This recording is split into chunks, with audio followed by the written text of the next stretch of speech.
कोट्यवधींच्या आर्थिक वादावर पडदा टाकण्यासाठी बाबा आणि आश्रम प्रकरणाचा वापर केल्याचा आरोप. पुण्यात चर्चेत असलेल्या कथित मिश्र बाबा आणि रहस्यमय आश्रम प्रकरणाबाबत संबंधित पक्षाकडून गंभीर आरोप करण्यात आले. प्रसिद्धीस दिलेल्या निवेदनानुसार हे प्रकरण अंधश्रद्धा किंवा अन्य गुन्ह्यांशी संबंधित नसून कोट्यवधी रुपयांचे आर्थिक व्यवहार व मालमत्ता वादाशी संबंधित असल्याचा दावा करण्यात आलाय. निवेदनात म्हटलंय की फाईट फॉर युअर राईटचे संस्थापक राधामोहन मिश्रा आणि डॉक्टर राजन कक्कर यांच्यात पूर्वीपासून व्यावसायिक व कौटुंबिक संबंध होते. पुण्यातील उबाळे नगर रेणुका पार्क येथील माऊली सदन हे दोन्ही कुटुंबांचे सामायिक निवासस्थान व व्यवसाय केंद्र असल्याचा दावा करण्यात आलाय. संबंधित पक्षाच्या म्हणण्यानुसार राधामोहन मिश्रा यांनी विश्वासाचे त्यांच्या मालमत्तेचे व बँक खात्यांचे अधिकार डॉक्टर राजन कक्कर यांच्याकडे सोपवले होते. मात्र त्याचा गैरफायदा घेत ईशान कक्कर यांनी कोट्यवधी रुपयांचा अपहार केल्याचा आरोप करण्यात आलाय. तसेच वकील कीर्ती आहुजा यांचे बंधू दीपक आहुजा यांच्याकडून 10 कोटी रुपयांची खंडणी म्हणून त्यापैकी 30 लाख रुपये स्वीकारल्याचा दावा करण्यात आलाय.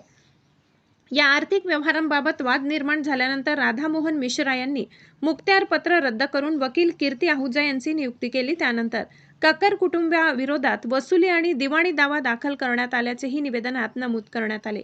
दाव्यानुसार न्यायालयीन कारवाईचा सामना करावा लागू नये म्हणून माऊली सदनला रहस्यमय आश्रम म्हणून सादर करण्यात आले आणि राधामोहन मिश्रा यांना मिश्र बाबा म्हणून बदनाम करण्याचा प्रयत्न करण्यात आला. तसेच कक्कर कुटुंबाने स्वतःच्या मुलीच्या माध्यमातून अंधश्रद्धा, ढोंगीपणा व बलात्कारासंदर्भातील खोटे आरोप केल्याचाही दावा करण्यात आलाय. या प्रकरणी राधामोहन मिश्रा, त्यांचे वकील कीर्ती आहुजा आणि त्यांच्या कायदेशीर पथकावर कारवाई करण्यात आली असून ती सूडबुद्धीने प्रेरित असल्याचा आरोप संबंधित पक्षाने केलाय. तसेच मिश्रा यांच्या बाजूने उभे राहणाऱ्या व्यक्तींवरही खोटे गुन्हे दाखल करून दबाव आणला जात असल्याचा दावा आहे.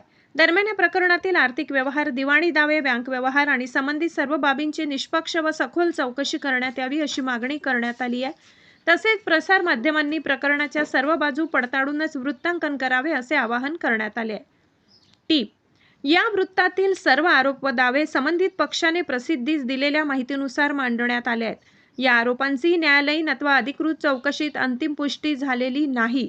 संबंधित इतर पक्षांची भूमिका व चौकशीचा निष्कर्ष येणे अद्याप बाकी आहे.